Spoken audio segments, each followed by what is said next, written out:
Gotta slow up, gotta shake this high.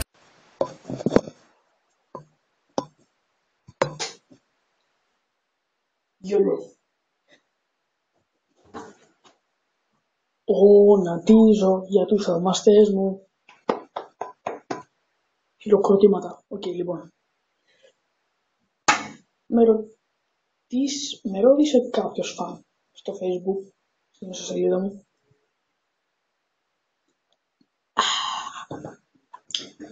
Για τον JK, τι απήγαινε ο JK.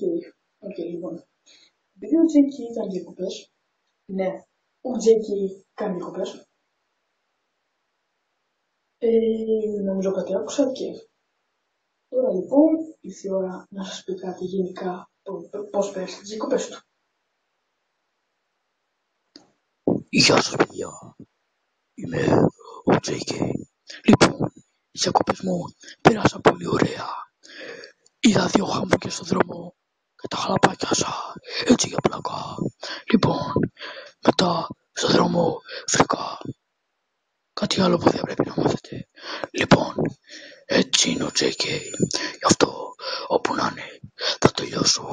Γι' αυτό τώρα ας πει ο Oldman, ο Φλάκας, επειδή δεν θέλει να κάνει τίποτα και επειδή είναι Φλάκας. Γι' αυτό σ' αφήνω. Οπότε γεια σας. Βαρεθήκατε όλα. Λοιπόν, αυτό το βίντεο είναι ερωτήσεις για το Q&A βίντεο και λοιπόν, συγγνώμη που δεν έκανα πολλά βίντεο και gaming videos, απλά δεν έχω πολύ ελεύθερο χρόνο. Αυτό είναι το σχολείο και λέω και οπότε αυτά ήθελα να σας πω. Yes.